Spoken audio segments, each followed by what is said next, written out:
My father's voice slices through the dining room like a combat knife, sharp, dismissive, meant to wound. And it does. Everyone freezes mid-bite, mid-breath. Even the turkey looks embarrassed, sitting there half-carved between us. I don't say anything. I just blink once. Then I glance down at my plate where the cranberry sauce is starting to bleed into my mashed potatoes, and I feel something burning behind my eyes. Not tears, not shame, just that old, familiar heat. Like when you're 12 and you've just been told again that you're not enough. We're in the house I grew up in Richmond, Virginia. The walls haven't changed in 20 years. Neither has the seating arrangement. My father, Colonel Harold Bishop, retired, sits at the head of the table like he's still commanding a unit. I'm 2 seats down where I've always been, just far enough to be dismissed, just close enough to feel it. Mom tries to laugh, tries to pivot. Harold, don't start, please. Let's just eat. But her voice is too thin, too practiced. My Uncle Larry chuckles into his scotch. My cousin Darren, currently on his 3rd deployment, doesn't even look up. Why would he? He's always been the golden boy. I'm the one who left, the one who broke the mold. What they don't know, what I can't tell them, is that the work I do now requires more calculation, more discipline, and more backbone than any tour I ever served. But it's buried in clearance levels they'll never see. And my family. They don't value invisible victories. Ava. My niece watches me from the kids' table. She's 9, wearing sparkly pink cat ears and a paper napkin folded like a tie. She gives me this tiny thumbs up, like she knows I'm holding back something sharp in my mouth. I give her the ghost of a smile, but inside I want to scream. I want to stand up and shout, "You have no idea what I've done to protect this country while you sit here and toast cranberry sauce." Instead, I reach for the wine. Quietly, mechanically. My hand doesn't shake, my voice doesn't crack. I've trained for harder moments than this. And just as I take a sip, we all hear it. 3 sharp knocks at the front door. Not a polite knock, not the kind you use when you're delivering pie. This is military. Everyone goes still again. My dad stiffens. Mom calls out Camille. Would you mind I rise? Walk to the door, and when I open it, I see a uniform I recognize immediately. Full dress blues, metal rack shining under the porch light. The young man at the door stands tall and still. Then he raises a salute. "Commander Bishop," he says, voice clear, the unit is assembled. They're awaiting your final orders. Behind me, silence, then clinking silverware, then a choked cough. I hold the salute a beat longer, then nod once. Tell them I'll be right there. The young soldier turns sharply and walks off into the dark boots echoing down the path. I close the door slowly, turn back into the dining room, and for the first time in 15 years, my father doesn't say a word. The silence didn't last long. As soon as I sat back down, my Uncle Larry muttered something like, "Well, guess we know who still plays dress-up for a living." A few chuckles followed, awkward and low, like they weren't sure which side of the line they were standing on. I didn't answer. I didn't need to. Dad didn't laugh. He didn't even look at me. He just kept cutting his turkey with this tight precision military grip civilian disdain. The same way he's approached me since I left the active force 7 years ago. My name is Camille Rochelle Bishop, 35 years old, born and raised in Richmond, Virginia. I enlisted in the U.S. Army at 18 the day after my high school graduation. I didn't even wait for the party. My parents took it as expected. My father said, "About time someone earned their name in this house." He wore that phrase like a badge, as if service was the only language worth speaking. And for a while, I believed that too. I served 2 tours in Iraq, combat intelligence. Logistics, then special operations support. It wasn't glamorous, but I did the work. I moved up fast, not because I was better than everyone else, but because I outprepared, outlasted, and outlearned. Then came Afghanistan, my 2nd deployment. And something broke, not in me exactly, but around me. A close friend of mine, Lieutenant Alicia Keene, was killed during an intel extraction operation. It wasn't even her assignment. She volunteered to cover for someone who had family leave. One bad call, one quiet corner with a hidden charge, one body bag I watched load onto a plane. That was the first time I questioned the structure I'd built my identity on. When I came back stateside, I started thinking bigger. Not smaller, not softer. Just wider. Like, what if I could do more than survive the next mission? What if I could actually prevent the next one? That's when I applied for a transition program into civilian national security roles. It wasn't easy. Military to civilian transfers are wrapped in red tape, and most don't think frontline translates to strategic planning. But I knew how the machine worked. I'd lived inside it, and I knew I could navigate its blind spots. So I joined the Defense Threat Reduction Agency first as a liaison officer, then as a risk analyst, and eventually as one of the youngest female team leads in the Global Weapons Threat Division. My work is layered in clearance levels and acronyms most people, including my own family, will never understand. But I've prevented nuclear escalation in rogue regions. I've analyzed threats that never reached headlines. I've advised people who wear stars on their collars. And yet, to my father, I'm still the daughter who quit. Growing up under Harold Bishop was like being coached by someone who expected you to win a war just to earn breakfast. He wasn't abusive, not in the way people expect when you say that word, but he was exacting, cold. Everything was discipline, order, reputation. He loved my brother Anthony, worshipped him really. Anthony got into West Point, served 8 years in the Marines, then left the military for corporate law. But by then, he'd already earned his medals and his father's approval. I didn't have that path. I was faster, smarter with my hands than books, and far more restless. Dad never knew what to make of that. Mom, God bless her, tried to bridge the gap. She'd press my hand under the table when Dad got that tone in his voice. She'd say things like, "She's finding her own way," but it never mattered. My way didn't count unless it came with camouflage. I used to send postcards home from my deployments. Every time I wrote something like "Mission Stable," "Holding Strong," thinking of home, Dad would reply with a line or two, always stiff. "Stay sharp. Remember who you represent. Never, we miss you. Never proud of you." Just that robotic version of fatherhood he thought was enough. But when I left active duty, not a word. No call. No visit. Not even a response to the formal letter I mailed from D.C. explaining why I was transitioning out. It was like I'd erased myself from the wall of service he'd built in our house. Photos, medals, flags all lined up like saints in a military shrine. At work, though, it was different. In DTRA, I had a commander named Sofia Chavez, former Navy brilliant strategist and one of the few people who saw me from day one. She'd say, "You don't have to shout to lead. You just have to aim straight." She gave me space to grow even when my confidence felt paper thin. And she pushed me when I wanted to shrink. Last year, when our unit intercepted a supply chain breach that could have sparked a regional missile crisis, she handed me the commendation herself. "You just saved a city. They'll never know. But I do." That moment stayed with me. Still does, because it was the first time I realized I didn't need public applause. I just needed purpose. And yet, family has a way of dragging you back into your smallest shape. That's what Thanksgiving is to me, a return to the old uniform of invisibility. No matter how much I rise outside those walls, I'm still the girl who gave up at this table. I used to dream about one day standing up in front of them and laying it all out: photos, medals, clearance letters, proof, undeniable proof that I am something, that I matter. But now I wonder if that's even the point. Recognition from those who never listened isn't a crown, it's a chain. Still, that knock at the door, that soldier, that salute, it stirred something in me, a memory of who I am outside their gaze, a reminder. And suddenly, I want more than just their silence. I want them to know who they tried to forget. The next morning, I stood in front of the mirror at my hotel, smoothing the creases in my dress uniform. Silver, piping, crisp collar regulation braid. The same uniform they said I'd abandoned. The same one I'd been asked to wear for ceremony, only not battle, but still mine. Still earned. I should have been proud, but I couldn't stop replaying my father's voice in my head. "You gave up on real service the day you took off that uniform."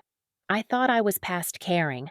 I thought I'd outgrown his words the same way I outgrew the tiny medals and flags version of my childhood bedroom.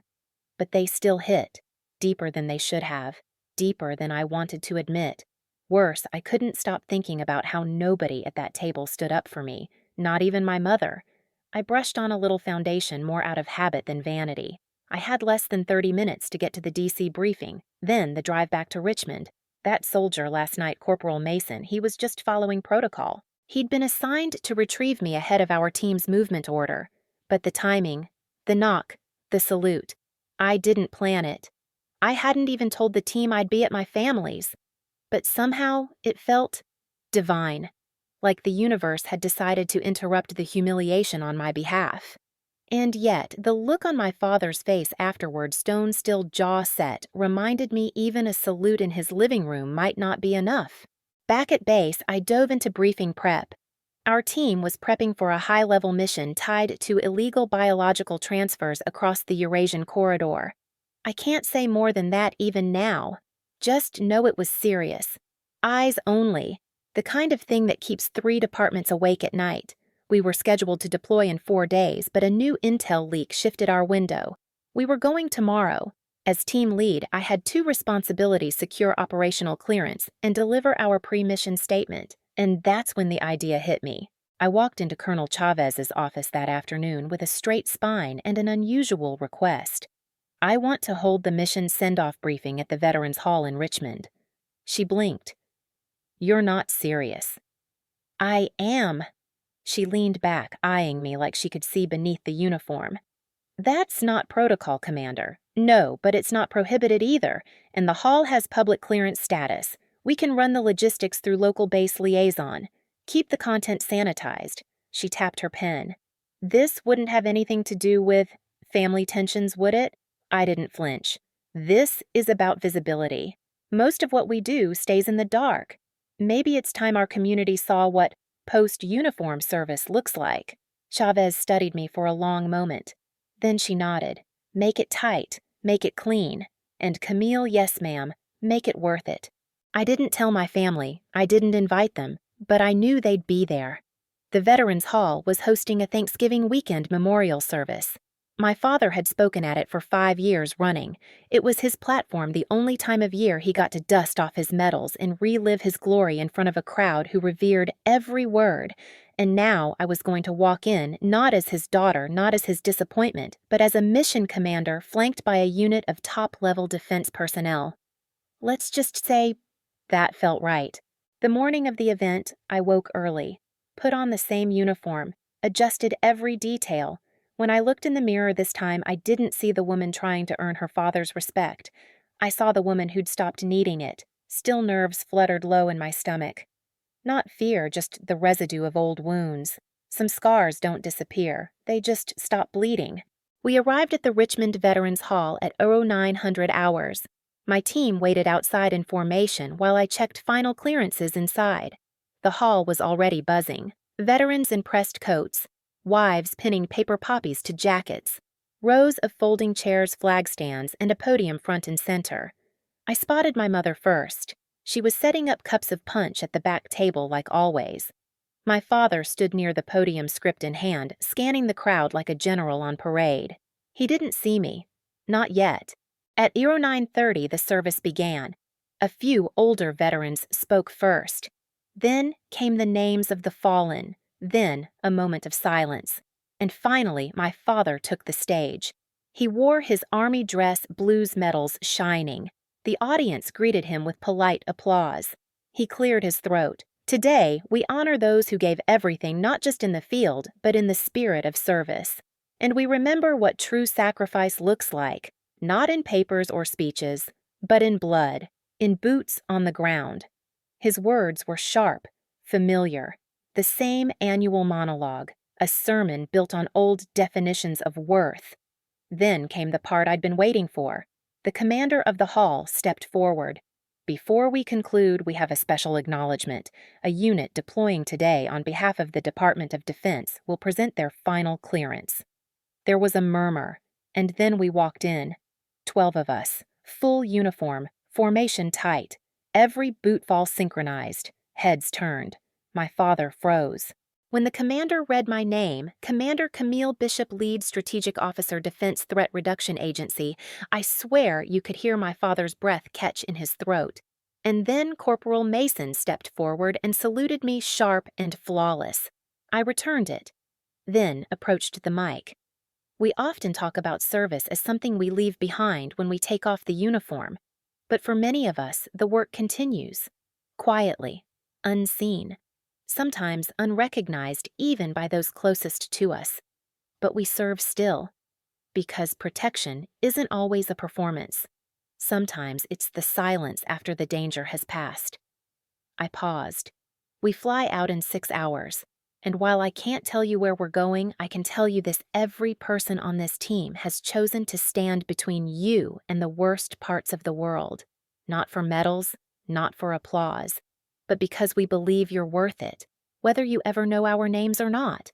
There was no applause, just a hush, a deep, respectful silence. And in that moment, I didn't need their claps. I didn't need validation. I had the mic, the rank, the mission, the truth, and the room for once finally saw me. I left the stage with my chin high, my steps precise, every inch of me still wrapped in the armor of control. But inside, I was trembling, not with nerves, not with fear, with something older, something harder to name. Maybe it was grief, not the kind you feel when someone dies, but the grief of being unseen for too long, of working twice as hard for half the recognition of showing up again and again only to be met with silence. That was my father's true legacy, not war stories or discipline or duty. It was silence. When I returned to my team, they gathered around me, congratulating me in hushed tones, their faces tight with pride and focus. We had a mission to execute in 6 hours, but even they knew this had been more than a speech. For me, it had been a reckoning. I caught Corporal Mason looking at me with something close to reverence. "They heard you, ma'am," he said quietly. Every word. I nodded, but I didn't smile, because I wasn't sure they had. The rest of the ceremony wrapped up quickly. People shook hands, thanked veterans, and filtered out into the cold November air. Folding chairs scraped across the floor, a sound that made my shoulders tense. A few kids chased each other between the flags. And then, just when I was about to turn toward the exit, I heard the voice. "Camille." I froze. My father stood 10 feet away, hands behind his back spine, stiff, still in full uniform, still Colonel Harold Bishop to the core. The others gave us space without being asked. Even my team stepped back. It was just the two of us now, framed by flags and silence. I turned to face him, careful to show nothing. His eyes scanned my uniform, slowly, thoroughly, like he was memorizing it. Then he said flatly, "I didn't know you were leading a unit." I kept my voice level. I couldn't say, "You know how clearance works." He nodded once, eyes still fixed on the badges over my chest. "Chavez speaks highly of you. I heard her briefing last quarter. That caught me off guard. You." "Follow DTRA briefings. I read what I can," he said, "when they allow it." There was a long pause, just the hum of a distant space heater and the echo of the hall emptying. Then he added, "That speech wasn't what I expected." I crossed my arms. I imagine a lot about me hasn't been. Something shifted in his face, a micro-expression, a twitch at the corner of his mouth that might have been pain or memory, or maybe something softer. "I've been hard on you," he said finally. I stayed silent. "Harder than I should have been." Another pause. "I thought I was protecting you from disappointment," he continued, "from believing that half measures counted. But I see now. I was wrong." My arms dropped to my sides. It wasn't an apology. Not really. But for Harold Bishop, it was a confession. Still, I needed more. I didn't quit. I said, my voice lower now. I shifted. I evolved. Because the battlefield changes and I refused to be a relic. He looked me straight in the eyes, and for the first time in years, I saw no judgment there. Just weight and weariness. "You're not a relic," he said. "You're more current than I'll ever be." My breath caught in my throat. That was it. Not an embrace, not even a handshake, but truth. And maybe that was enough. I walked outside into the late afternoon chill air, sharp against my skin. The sky was bruising clouds folding in. I could smell pine and exhaust and the quiet stillness of post-ceremony tension. Ava was waiting by the truck. She ran up when she saw me, her little boots clunking on the pavement. "Aunt Camille." "You were so cool," I crouched down, suddenly desperate to hold something real. She wrapped her arms around my neck and shoved a folded paper into my hand. It was a drawing. Me in uniform with a big red cape billowing behind me. My hair looked like a superhero's. In her handwriting, she'd written, "Aunt C is my shield." I stared at it for a long time. Then I whispered, "Thank you." She nodded.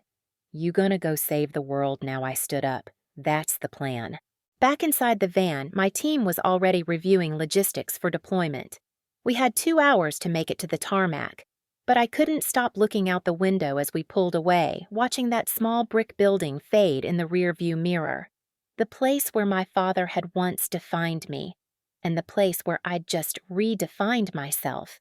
For years, I'd wanted his pride like oxygen, but now I knew I could breathe without it. And yet, I won't lie, that night back in the barracks before Wheels Up, I broke down. Just me and the empty dark, no uniform, no mission briefing, just a cot, a ceiling fan, and 35 years of wanting to be enough. It wasn't sadness exactly. It was release. Grief for the girl I'd been the one who tried so hard to be worthy of a man who couldn't say well done. Grief for the silence. Grief for the approval I'd chased like a ghost. But then came a moment of clarity so clear it felt like someone else had spoken it. You don't need to be saluted to know you're serving. You just need to stand tall in your purpose. And for the first time in a long time, I slept.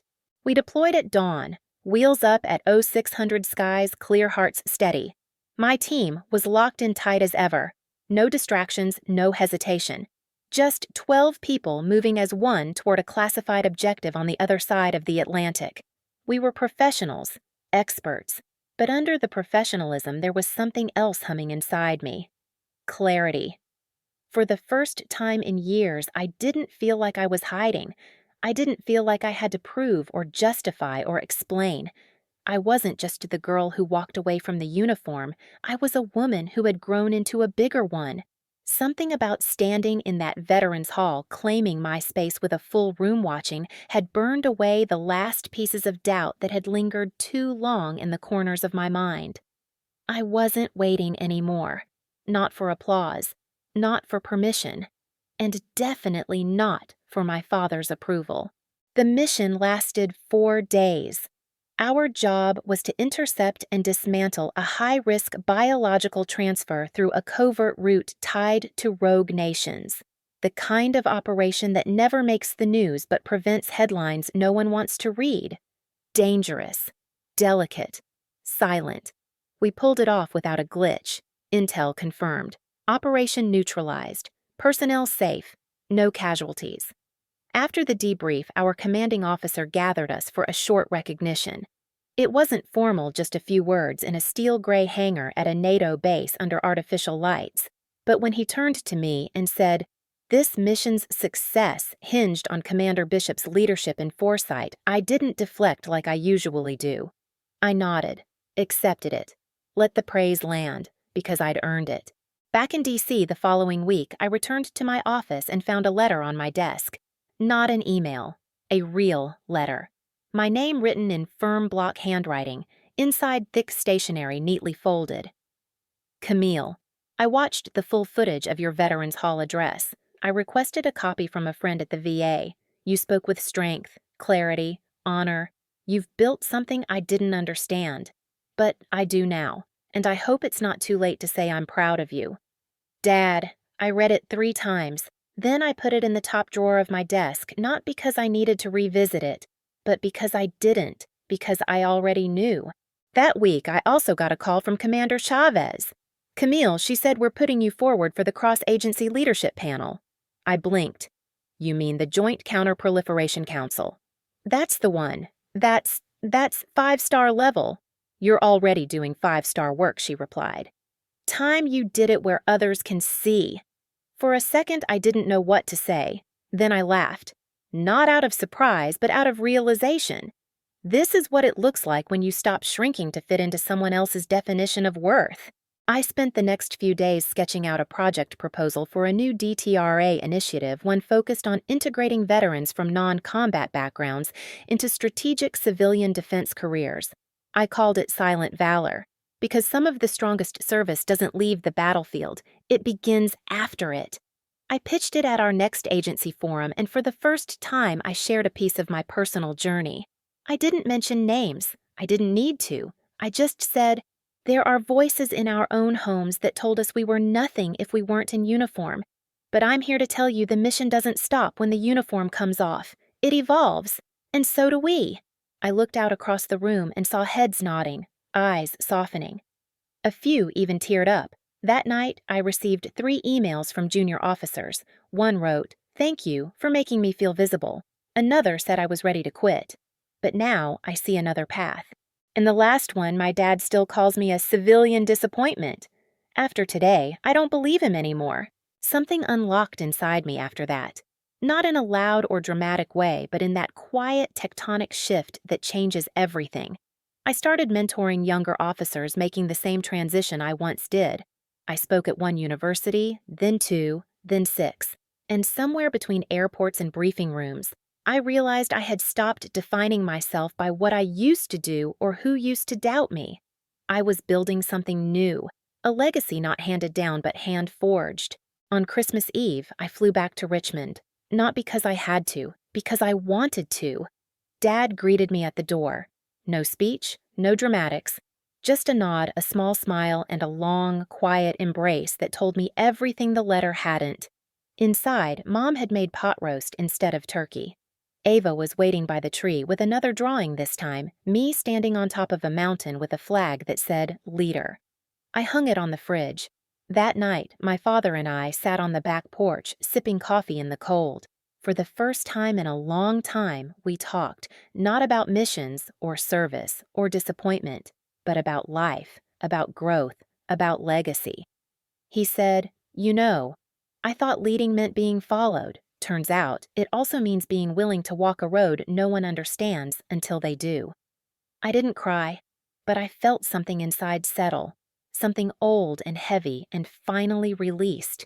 Spring came early to Richmond that year. The cherry blossoms bloomed ahead of schedule, soft pink petals breaking open along the street where I used to ride my bike in 6th grade.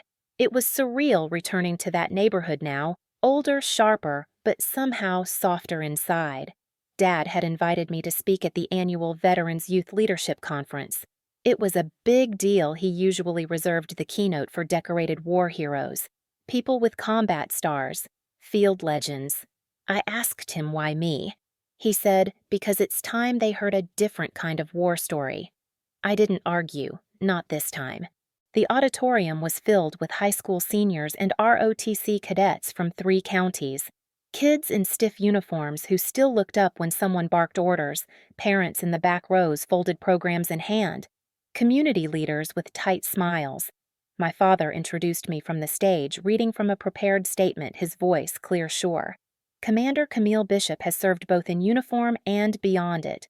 Her work with the Defense Threat Reduction Agency has safeguarded lives you'll never read about, and her leadership reflects not just strength, but strategy. He paused, then looked up. But more than anything, she represents what it means to evolve without losing your core.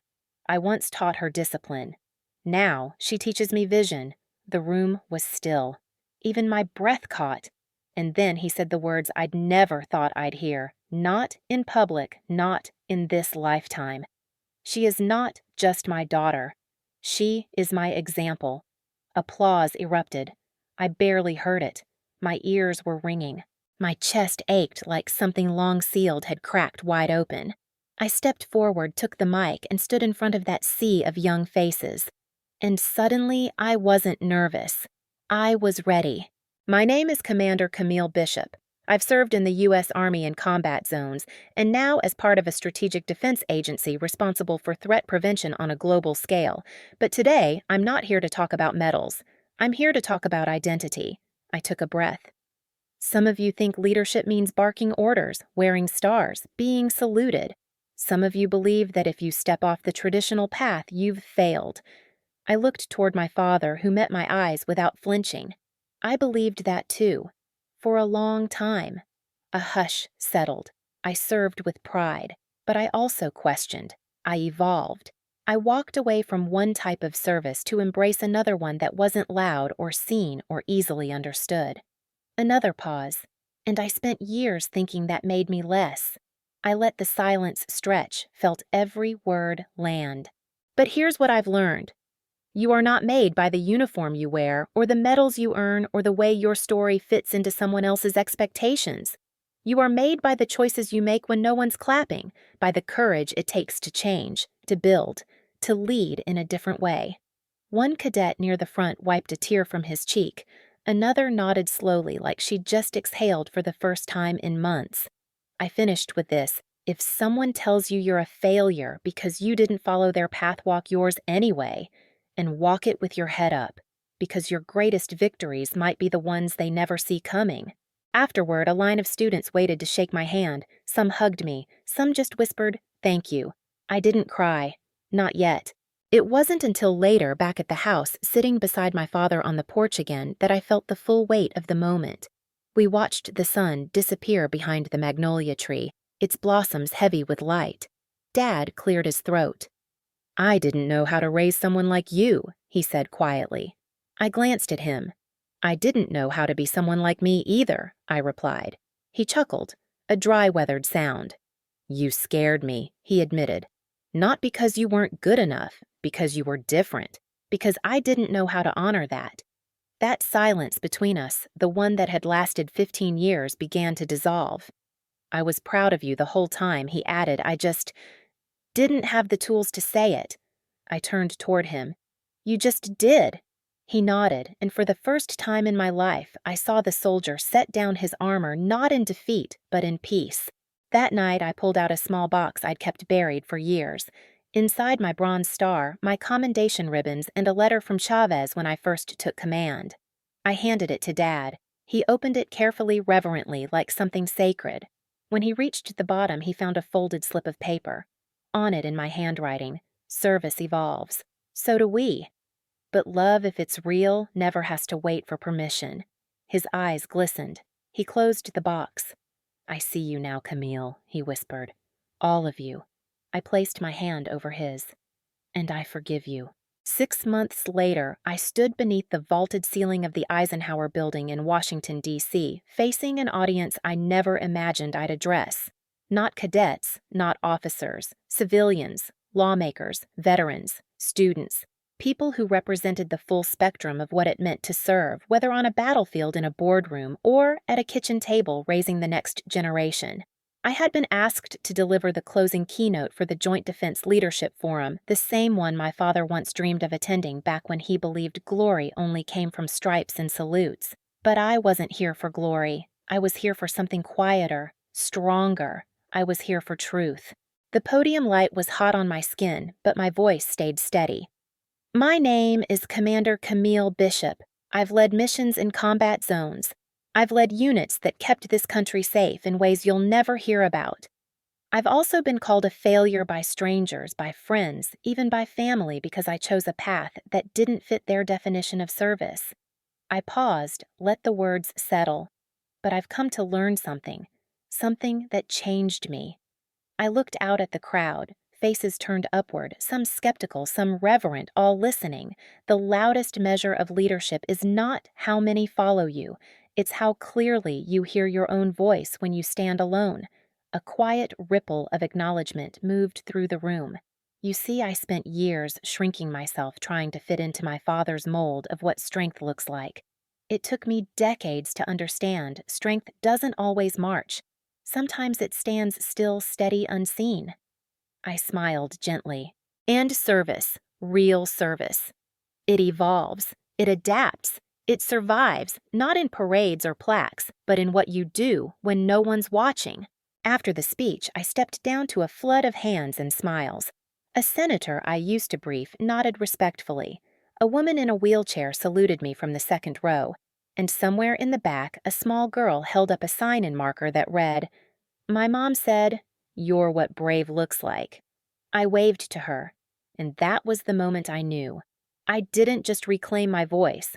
I'd built a bridge for others to find theirs. Later that week, I was invited to an alumni dinner at my old high school in Richmond. Most people remembered me as the quiet girl who disappeared after graduation. Few knew where I'd gone. Fewer knew what I'd done. I arrived late, wearing a sleek black suit instead of a uniform. No medals, no rank, just me. And when I stepped to the mic after the principal's introduction, I began with something simple.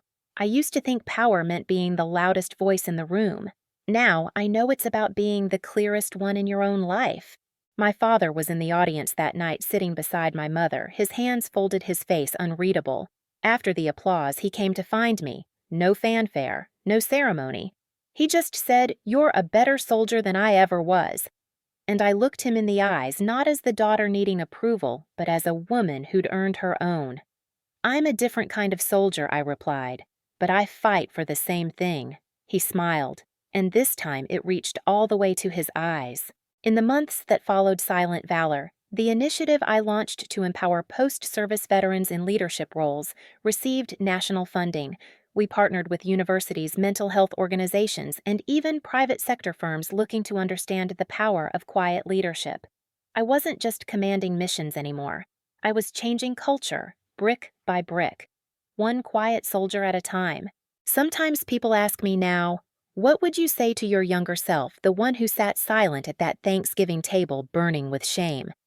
And I always answer the same way. I'd tell her, "They can mock your uniform, your job, your silence, but they can't mock what they don't understand. And one day, they'll understand everything." I still go home every Thanksgiving, but now I carve the turkey. Dad hands me the knife without a word, with a look that says what his mouth never had the language for: respect. My niece Ava sits beside me, drawing her cartoons sometimes of me, sometimes of imaginary space captains and soldiers with capes. Last year she asked me, "Will you teach me how to be brave?" And I said, "You already are. You just have to believe it before anyone else does." She smiled like she already knew. So that's my story. Not one of revenge, but of reclamation. Not about proving myself to anyone, but about becoming someone I respect when I look in the mirror. They once said I was a failure at a family dinner. Now I stand on stages they never dreamed of. I'm not waiting for applause anymore, because I finally realized I don't need to be seen to know I shine. I just need to stand tall, in silence, and in truth.